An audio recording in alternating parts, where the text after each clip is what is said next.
share with you our Sunday morning service. And before I get anywhere started, let me acknowledge the overseer of the ministry of God and Jesus Christ Ministries and other ministries as well. Uh, Apostle L.J. Alexander of Victorious Living Faith Ministry. She is my overseer. Also, Apostle Arthur Young of Healing Water International Ministries and Keeping It Real. Apostle Samuel Hunt, New Things International Ministries, and he also has 3 other ministries underneath him, two in Pakistan and 1 in Kenya. Pastor Mark Dudley, the Inspired Word Ministry, and Pastor Mark Dudley is also a DJ who plays Christian music. You can catch him on Facebook when he goes on air. You'll also be able to catch him this morning, I believe, at 11 o'clock. Yes, at 11 o'clock. I'm sorry. You can catch him next Sunday at 11 o'clock on 11 o'clock on Facebook. The Inspired Word Ministries. He also has a men's group on Facebook called The War Room. Apostle Sean Simpson of Battle Faith Ministries, Pastor Rosetta Dixon of Soul and Veracity International Outreach Ministry, and Apostle Dennis R. Eller Jr. Make room in the Love Ministry, and that's his Bible study. I'd like to thank them too for their support and everything. Free for God and Jesus Christ Ministries, we have our own podcast where you can go on to Spotify, iTunes, Amazon, and you can download or upload our sermons, morning prayers, our sermons, our morning prayers, our night prayers, and inspired words. Just type in, go to podpoint.com/God and Jesus Christ Ministries, and it'll come right up there, or you can just look for us on Spotify. We also have a prayer request line that you can go to. You can text your prayer to, and you can text in whatever prayer you want, and we'll send the prayer back to you depending on what your prayer is, whatever your prayer may be. If it's for health, wealth, just for somebody else in your family, we'll send a prayer to you. I'm sorry, to say the address. The phone number, the number that you can text to is 833-943-3973. Once again, that's 833-943-3973. And there you can text there. We also have a new website, which is God and Jesus Christ Ministries. God and Jesus Christ Ministries .churchly.com, and there you see all of our all the things that we're doing. You'll see some of the ministries I just named. We're going to be trying to add them to the website, and we're going to try to get a calendar added so you can follow along with the ministries, and as well as our ministry with our Bible study. As well. Wednesday night Bible study and our Saturday night Bible study.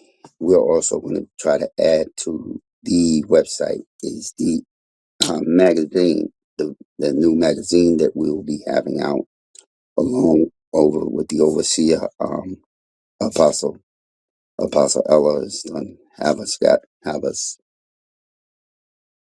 excuse me, along with what she is, we have a magazine out that we post every month, and you'll be able to go on our website and download the magazine and see it as well. This Sunday morning at 9 o'clock, between the hours of 9 and 11:30, the RBM Smooth Radio will be playing gospel music since we have been doing since we started. So every Sunday at 9 a.m. to 11:30 p.m., 11:30 a.m., we will be playing gospel music. And that is it for right now. Until later on, I'll have a couple of more announcements. But we're going to get into our service, our our sermon today, and I'll just pray in. Heavenly Father, we invite you into this meeting, on this live meeting. For those who are watching, please cover them, grant them the wisdom and the knowledge as they go and they start their day. And I say this in Jesus' name, amen.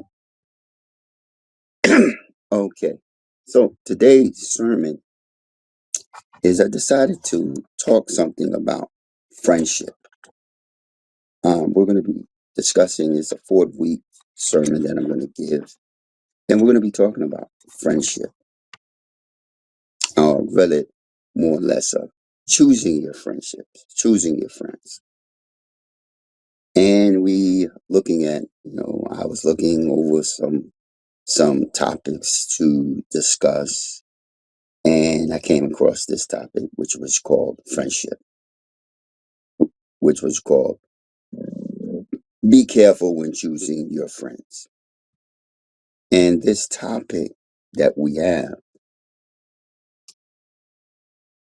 of choosing your friends, it comes with choosing wise friends and gaining wisdom in the relationship. So we're looking at gaining a relationship in our relationship with our friends. So I'm going to say here in this is that in life we are always influenced by people we are surrounded we surround ourselves with. Um, the friends we choose can either lead us lead us closer to wisdom or further away from it. So today we're going to explore this importance of choosing wise friends and how it can help us gain wisdom in our relationship. And we're going to be in the Book of Proverbs 13, chapter 13, verse 1 all the way through 20. So today I want to, I know I can say today, but I want to we always heard this phrase from our parents sometime, and they would say, um, that back in the day, they would say, "Show me your friends, and I'll show you your future," or "Show me your friends, and I'll show you the type of person you are." And they were not too far from the truth when they mentioned this thing, when they said, "Show me your friends, and I'll show you who you are, show you the type of person you are."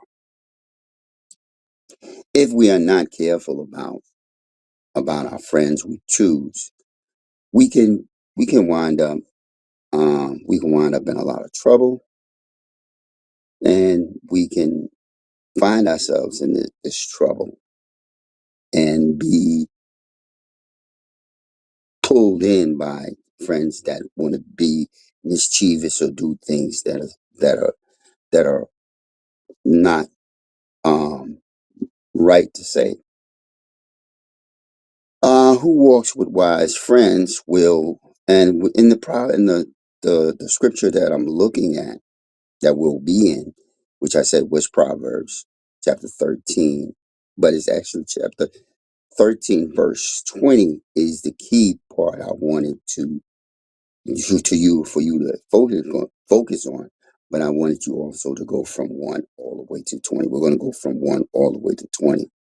So in Proverbs 13 to 20, which reads, "One who walks with wise friends will be wise, but a companion of fools will suffer harm. And that's from the NABS, the National American Bible Study book. Okay, so let us go back and look at uh, Proverbs 13:1 through 10, and in verse 1 it states that a wise son listens to his father's discipline. We see the word scoffer there. This refers to a person who rejects correction or discipline. They make mockery towards instructions. This original word of scoffer comes from the word scoff. Uh, it comes from the word scoff, which entered into the English language in the mid ages. Most likely, it comes from Scandinavian or Middle Dutch, not though Middle Dutch rooted. So it's a Middle Dutch word that is rooted, though the origin is uncertain. So the origin is really uncertain, but they really think that it's from Scandinavian or Mid Dutch. We see when we guard our mouth, we can protect our lives, and one who opens his lips wide comes to ruins. So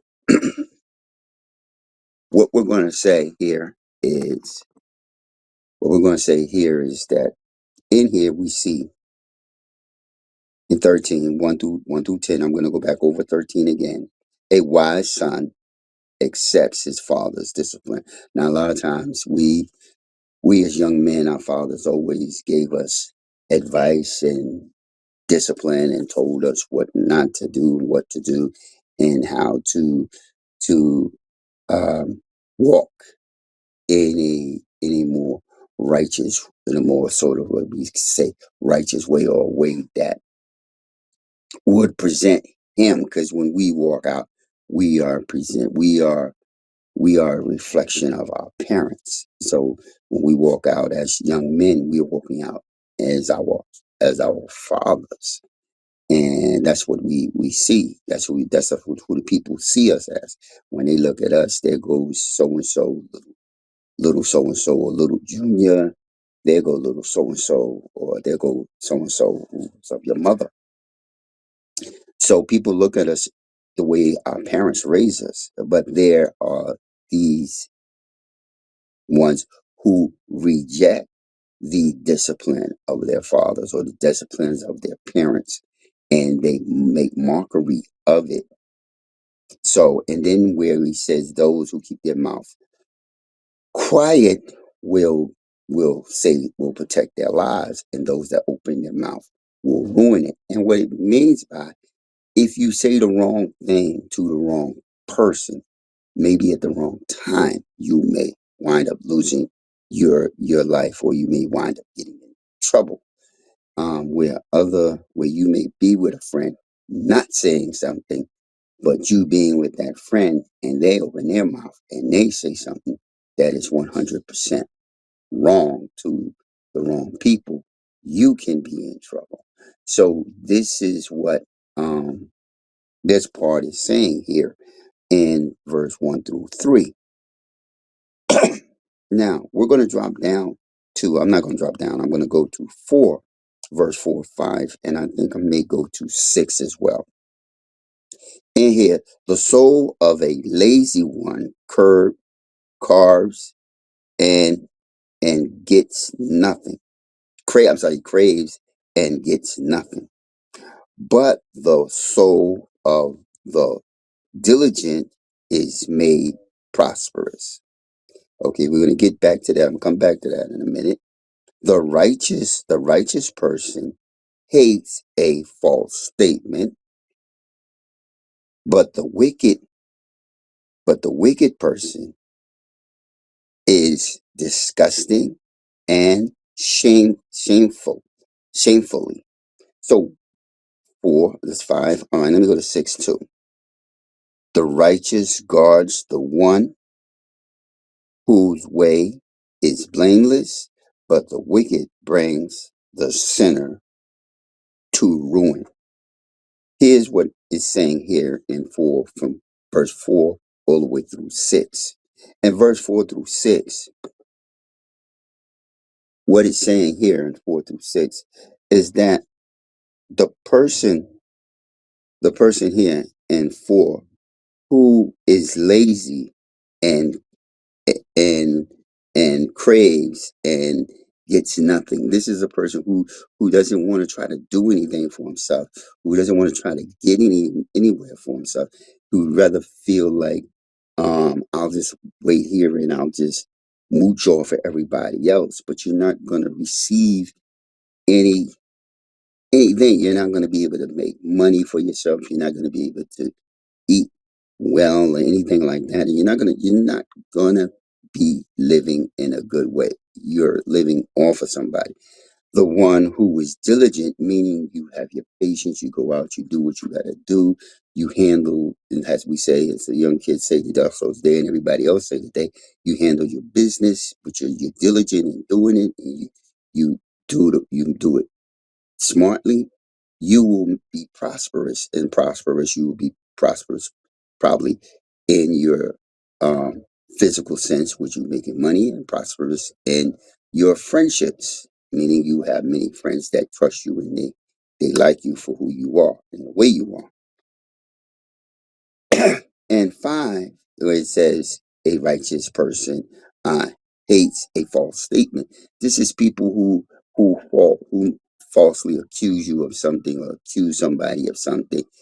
That person is the one who stands up for the person who is being accused, the person who is being pointed at and blamed, but they have maybe made a mistake, and the good person is turning around and saying, "Hey, leave them alone. They made a mistake.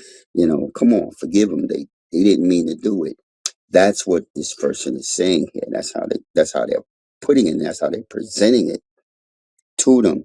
And where you see the other person, the wicked person, he is just totally destroying this person's this the way this person is, the way who this person is, their feelings, their understanding.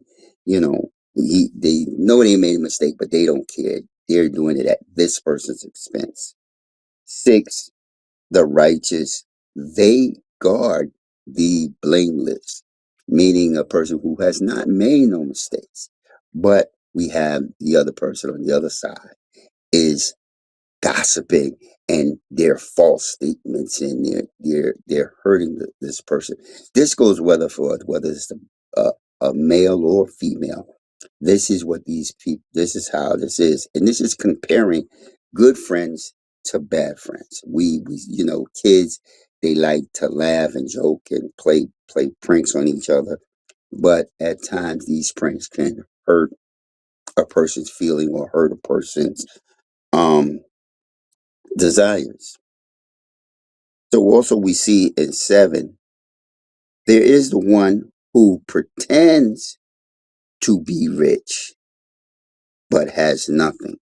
Now sometimes you have people who dress real, real nice and everything. And they pretend they have all this money, but they don't have nothing. Or they pretend they have a lot of things, or they pretend they very I could say sophisticated. They try to speak very well, but they're pretending to do this, but they have no substance of themselves, but has a great wealth. And then I'm sorry. Then there's the poor who has great wealth. Now, when we say poor, they can be poor in material things, but their wealth is their friendships with friends, because they are true to their friends and they are true to who they are inside of them. Um, spiritually, they are not poor. Spiritually, they are wealth in spirit.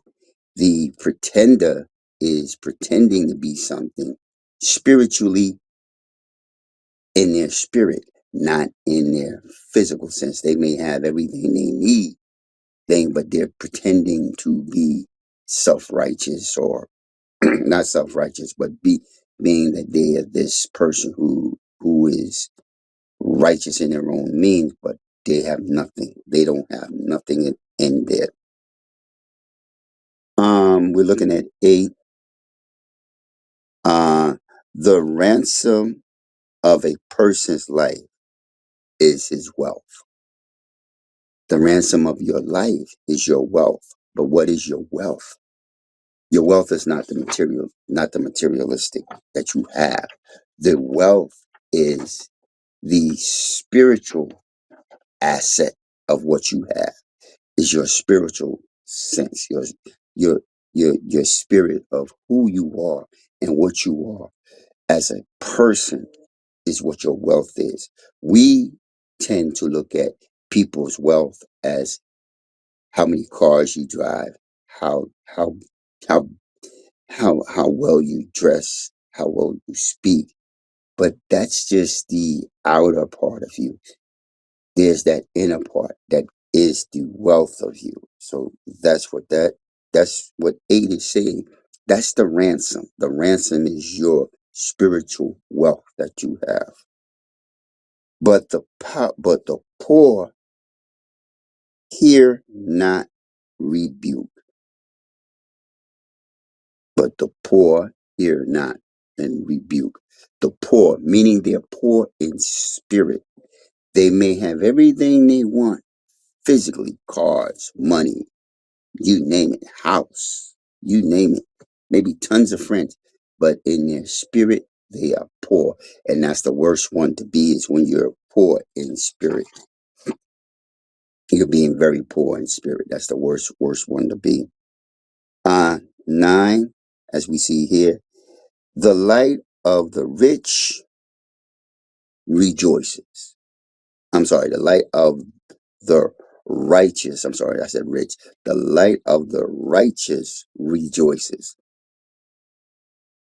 When you're in a spiritual state, and when I say a spiritual state, I am saying that your life is in an order.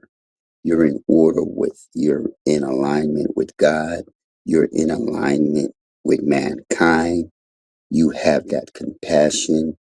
You have the the meekness, the humbleness. You have the love for your fellow neighbor. You have love for God. You are rejoicing because you're always in a a very humble and calm state. Not to say that you don't, there's moments where you have that moment where you're rattled, but that's just to strengthen that spiritual moment you have. But you are at that calm thing. Years ago, when I worked in security, I was a response. We call it a response guard, or they say response agent back in the day. I did investigations. I used to go out. The alarms would go off. I go out and I check the stores or the offices and things. And we're armed. And there was, in the building where we worked, there was a older gentleman, um, Muslim, and I don't know if he's still alive today. This has been some years. His name was Cozy, and Cozy, he used to say, when he my name, I remember him telling me my name and what it would be in Muslim, but I totally forgot. But Cozy, I would come out. He told me, he said, I have to pray in the morning. So if I pray, please unlock the door and just go out. Because he knew we had to go out the door. He normally would open the door and let us go out. Or come in, the door would be open and you just come on in. So Cozy was so humble, and every day I walked in, it was good. Hey, good morning, because it was 12 o'clock at night. I worked the graveyard shift. He would, good morning, he would leave. I I would come in and I could stand there for a few minutes and me and Cozy could talk. I talk about his culture. He explains to me his culture. He was such a humble person. I've only saw the man I could say, kind of out of character one time. Somebody had got um, a client came in the building and got him upset. And he called down to us to come up to resolve the issue. And we came up to resolve the issue. We were shocked because we're like, that's not Cozy. That's not the guy we know. And that's the way we looked at it. That's how we looked at it. And we defended him because he was like one of us. He would come down. We would, Cozy, we go to the store. Cozy, you need anything from the store? No, no, no, sir. No, no, no, no, I don't. Okay, Cozy, no problem. He would give me so much enlightenment with his culture as a Muslim that I had so much deep respect for him. And this is what this is. I could consider him a friend without even anything. And I never got the chance to really break bread with him. But just as an older gentleman, he would explain to me what his culture was. His shared his pictures of his children and grandchildren, and it was very, very, very good, very, very interesting, and then I really loved it. But this is what we must understand, that us as human beings, we can wind up being poor in our spirit.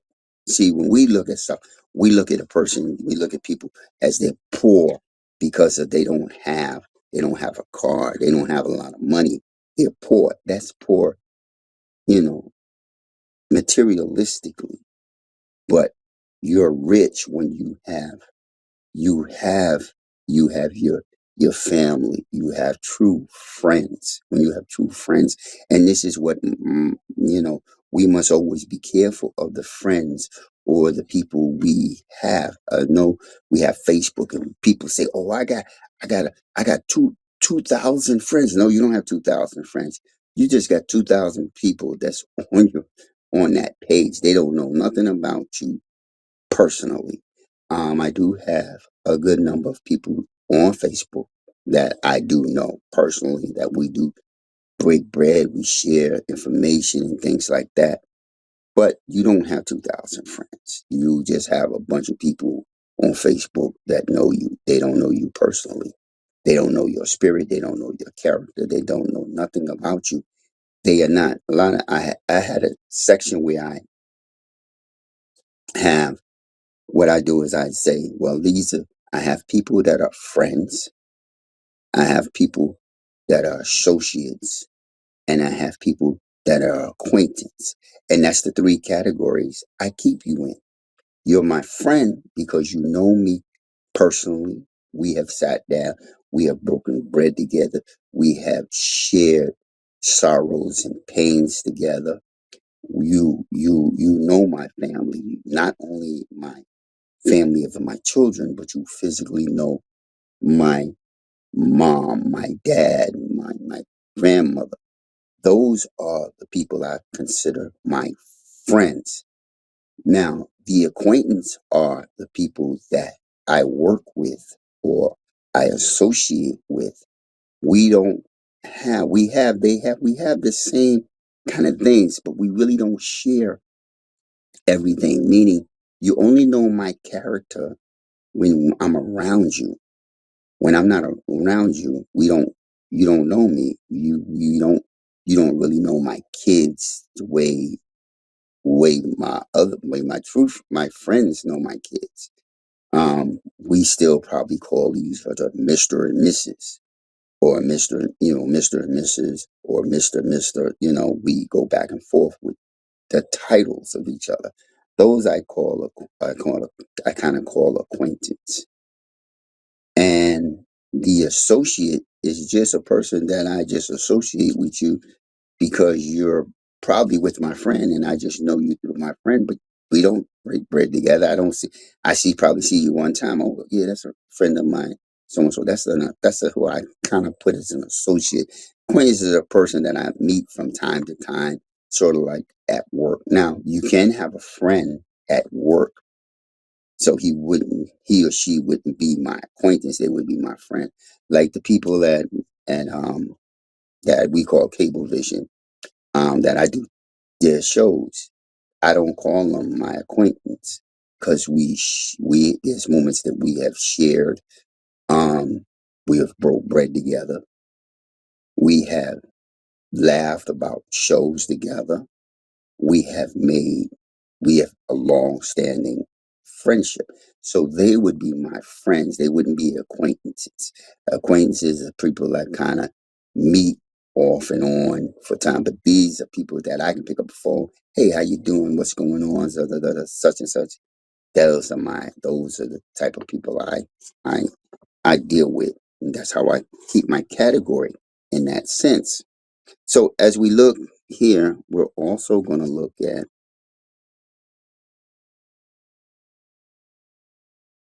let me see, what did I leave off? Oh, let me get down here. I said it was going to be 10:09. Oh, the rejoice, and he's out. Okay, wicked. Okay. Oh, let me finish 9 up for you. The lamp of the wicked goes out. So the lamp of the wicked, that's their, that's their light. You don't see them. You don't see, they don't have a light that shines out like like everybody else do. Their light goes out because of their wickedness. Through overconfidence comes nothing but strife. But wisdom is with those who receive counsel. Um, when you when you are overconfident, you can mislead yourself in things. You can take yourself as I say, out of position. You get overconfident, sort of like you all become kind of more cocky at things. But when you seek the wisdom, meaning you're seeking the wisdom from your friends, or you're seeking the wisdom from your father or your uncles or your older brother. So you're seeking counsel. You're willing to sit down and receive um, information, counseling from, from someone. And that's what you're doing. But an overconfident person, they think I know it all. In my years of coaching football, I never act like I knew it all. I always seek information. I always went to a more experienced coach and ask them, how do you do this? What would you do in this position? How would you respond in this position? And that's what would happen. That's how we would manage. So I would manage that. Um, what we see in verse 11, as we see the wealth obtained from nothing dwindles. It dwindles. But one who gathers by labor increases it. So here's what this is saying here in verse 11: is the wealth obtained from nothing. It dwindles. So your wealth, you can look at it in a materialistic way.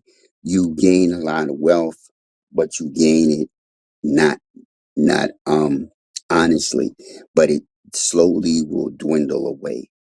Spiritually, your your things is dwindling away. Your spiritual wealth is dwindling away because of your, as we say, some people say, your aura you send out.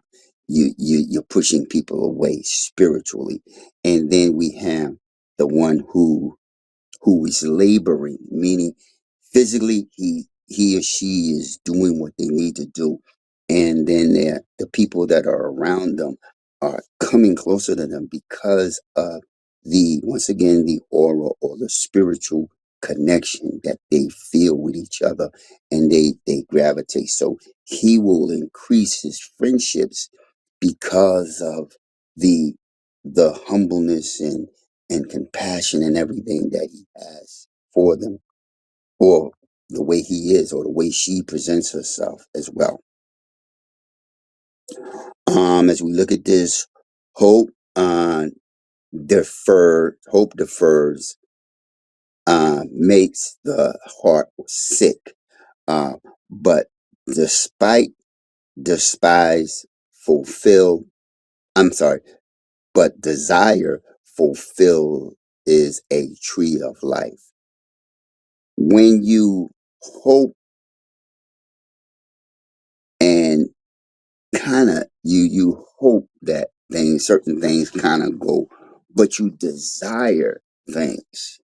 I know sometimes we say, well, we should hope that this is, but in some cases your heart, this is dealing with your heart, your desires, but your heart, but you can't allow your heart to think, but the spirit should move you.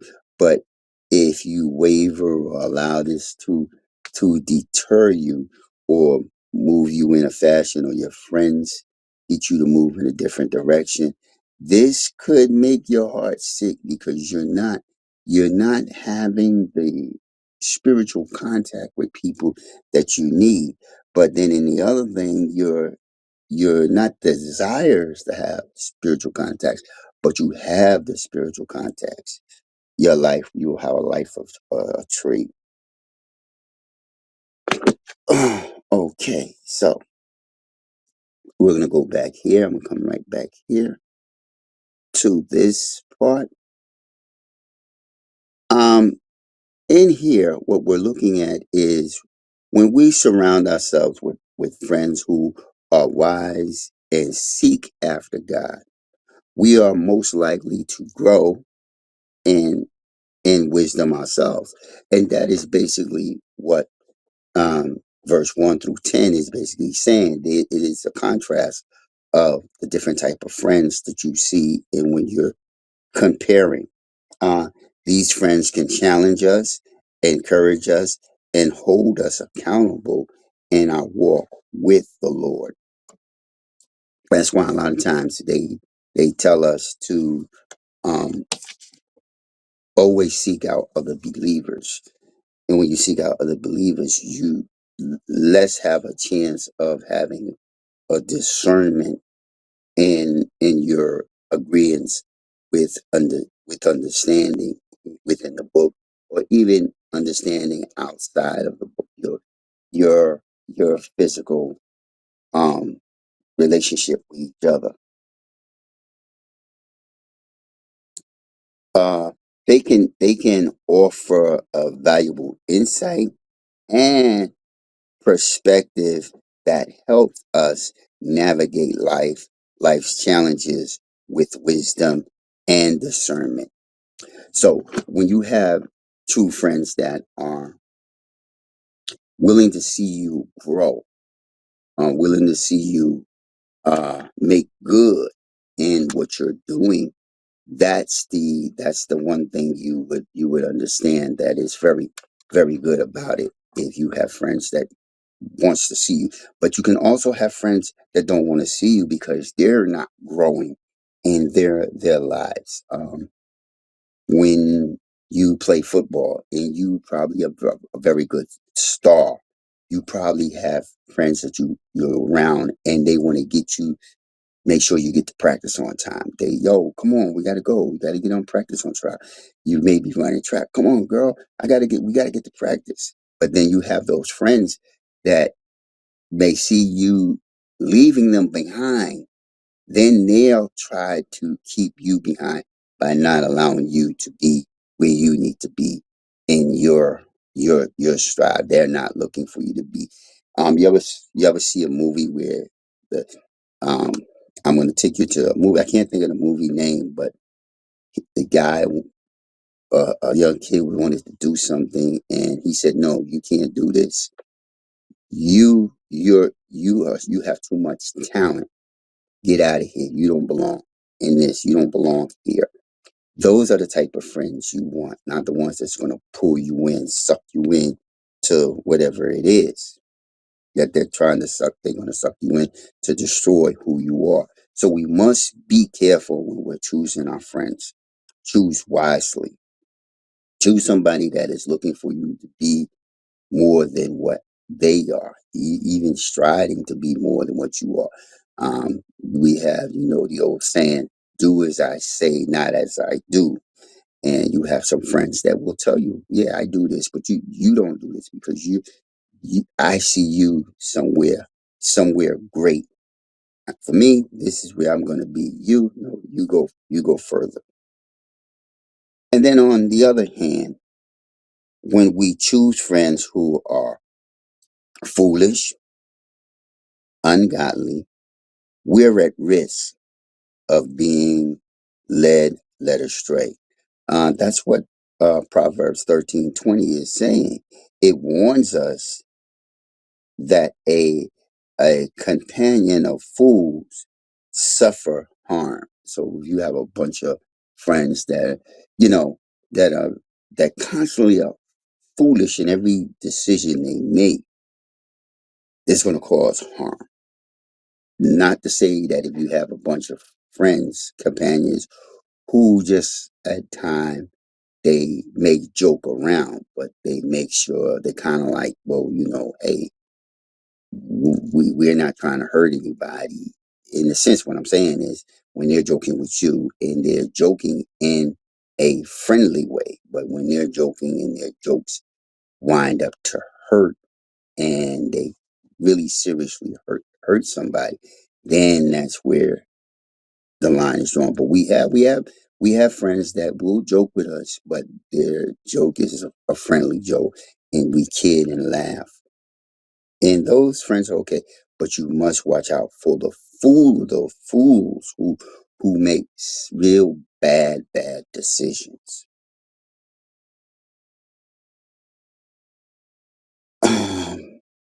these friends make these friends may influence us to make unwise decisions, comprised compromises our values, or stray from the path that God has set us before. So when we're being misled by friends who want to lead us in the wrong path, you may have a friend that smokes cigarettes, and they may try to get you to do the same thing. They're misleading you. They're getting you to go astray. And this is something that we must watch out for. And that's what verse 20, as we said there, it's warning us. And that's what it, come on, paper, work with me. That's what it's saying here in verse 20. In verse 20, one who walks with wise people will be wise. So when you walk with people that are very knowledgeable, very knowledgeable to their extent, or willing to push you, those are the people that you want. You always want to seek counsel. But the companions of fools, they will suffer harm. They will give you harm. They will suffer harm to you because they're not helping you to grow. That's outside and inside. That's why we always stray to be among believers. Um, Let me go to, okay. Let's look at 18 here. Let's look at 18. So let's tie. Let's see if we can tie 18, 19 into 20. Poverty, poverty and shame will come to one who neglects discipline, but one who um One who complies with rebuke will be honored. Um, despise, despair realizes is sweet to the soul. I mean, desire realizes is sweet to the soul, but it is an abomination to the fool to turn away from evil. Okay. In this, that's what it's basically saying. If you're with the wise, what will happen is this: the poverty and shame will come to who neglects discipline.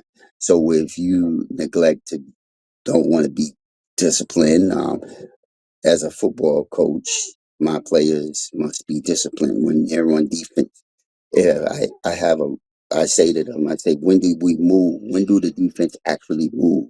When we line up in front of the offense, and they'll tell you when the ball moves. I say, okay, so the ball don't move, nobody moves, and we go through this drill where I call out the football cadence, and I don't move the ball, and I call and call and call, and you see the anxiousness on people on their faces, and then all of a sudden I see one guy jump, and I look at him, and everybody see, you know we move when the ball move, and then I make them move back. So it's the same scenario you can put in your head. If this person, instead of you moving forward when the snap of the ball on defense, life is an offense. You're the defense, and life is getting you to jump because the ball is not moved, but it's getting you to jump so that it can move you back 5 steps. But instead, you stay there, and when the ball moves, you move. So now you move forward, you progress forward. And the same thing on offense. We hold the ball. We call a cadence. Nobody moves. We call a cadence. We'll tell them the ball, we're going on one. We're going on two. We're going on three. So when I say three, everybody goes. When I say one, everybody stays still. But there's always that one person that will jump off sides and we'll say, look, now we got to go back. Same scenario, just reverse. So it's discipline. If you don't have discipline, you will fail. You will fail. And this is also what it's saying here is that the person who wants to do wrong, they will not seek discipline. They will not be seeking the discipline there is. And that ties into 20. All of this ties into verse 20. 18 and 19 all ties into 20, the concept. It gives you the concept, the abomination, because you rather do wrong. So you'll be hurting and suffering and with your terms of what you do.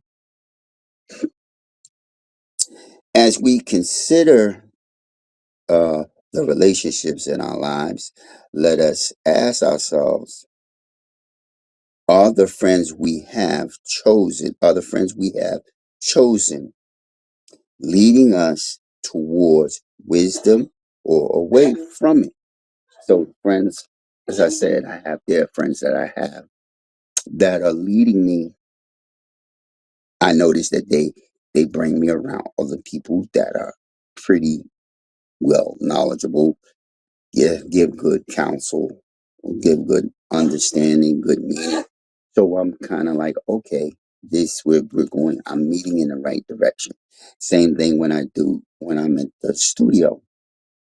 The people that I'm with, I'm meeting people that are very influent, very down to earth, not overconfident, not snub nose, anything like that, and willing to listen and hear you out and even give you good advice. So this I can say yes to. So if you're able to say yes to that, then good. If you're able to say no, then that's friends you need to stay away from.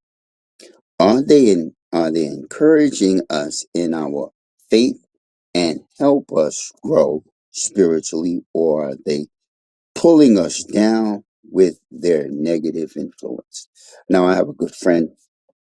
Um,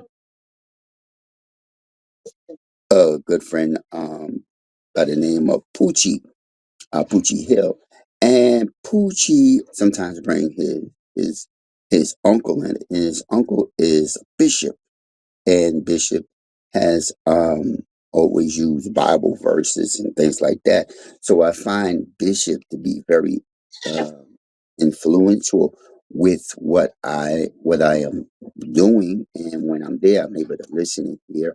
And when the show is over, I can go in, I sit, and I talk to him, and he explains various things to me. So Poochie is a very good source of a friend who I can.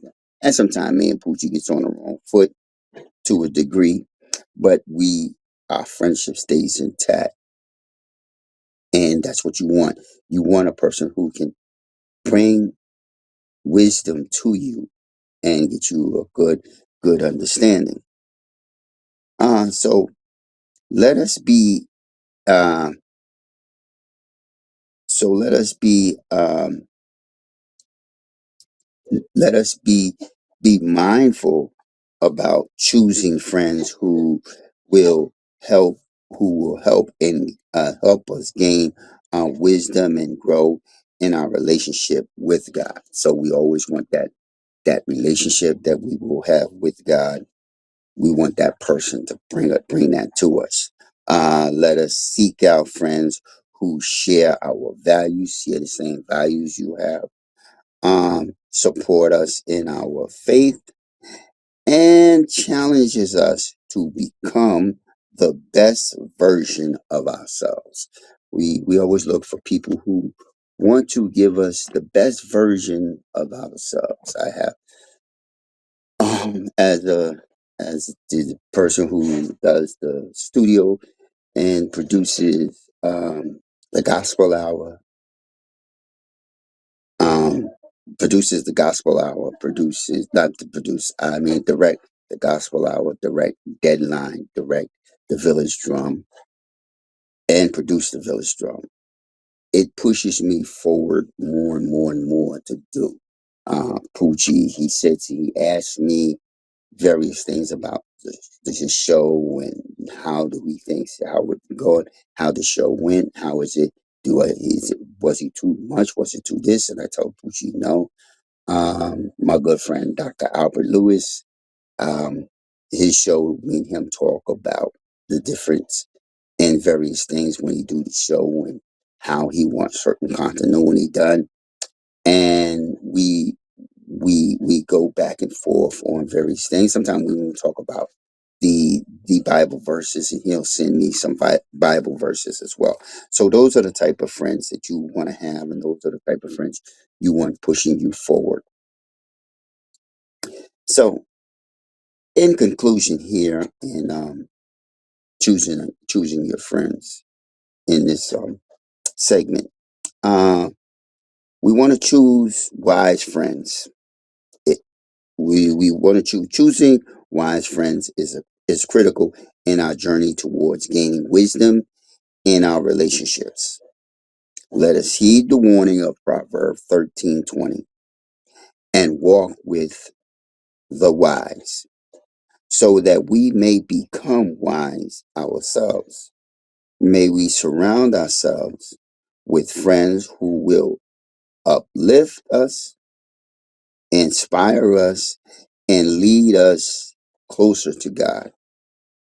As we as we do so, we will experience the blessings of wisdom and the joy of fulfilling relationships. So when we go to choose our friends, we want to make sure that we choose friends that are wise for us.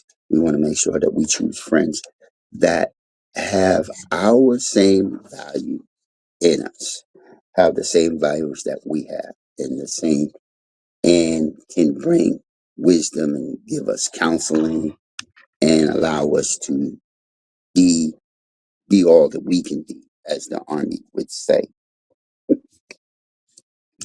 So once again, this is a four-part series. We're going to have the next Sunday. We'll be in Proverbs 18.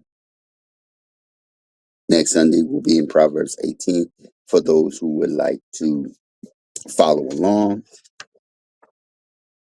And coming this Wednesday, we're going to go back into our Dusty Bibles lead to Dusty Lives. And we'll be once again in John 17, verses 6 to 17. We'll also be talking in Psalms 119, verse 9, and Thessalonians, uh, verse Thessalonians chapter 5, verse 23. And we will be touching on Hebrews chapter 4, verse 12 in our Wednesday Bible study. So if you want to follow along with those two, so that will be this week.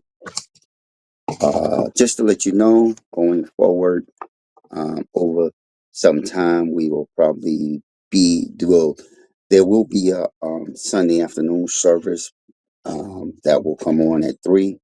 So if you come back, if you go to our other platform, which is initials gjcm.online.church, you will see the sermons that kind of split there. It starts at 3:50. The time will start at 3:50. At 10 minutes to 4. So the sermons will come on. The afternoon sermons on there. You will see. Also, we will be looking at starting a men's and women's Bible study. Basically, this will be dealing just all with just men and women's relationships and everything else, just men and women's relationships and various.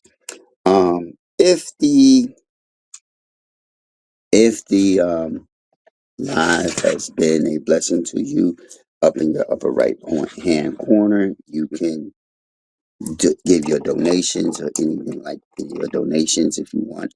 Is it up the right hand corner? Just click on donation give. Where it say donation give it in whatever the donation is. Okay. And until um, Wednesday and Saturday, we'll be back in the book of Ezekiel. I don't have the notice with me, but we'll be back in the book of Ezekiel this Saturday coming. And until then, I'll see you. Hopefully, I'll see all of y'all Wednesday on our Bible study.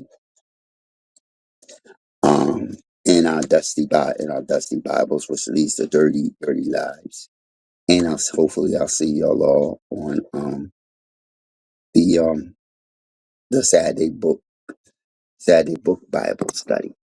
And until then, people, I just like to say thank you for allowing me to come in. Thank you for coming on, and any comments you send there, I will acknowledge them once I get offline. I will acknowledge your comments.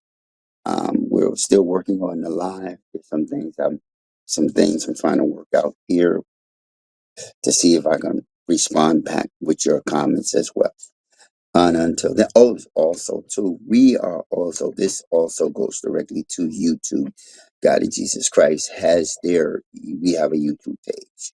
Go to the name God and Jesus Christ Ministries 63 at God and Jesus Christ Ministry 63 on YouTube. You can see all of the videos, the regular videos and the live videos. You can see them, download them, and stream them as well. And until then, may God bless y'all and see you on Wednesday.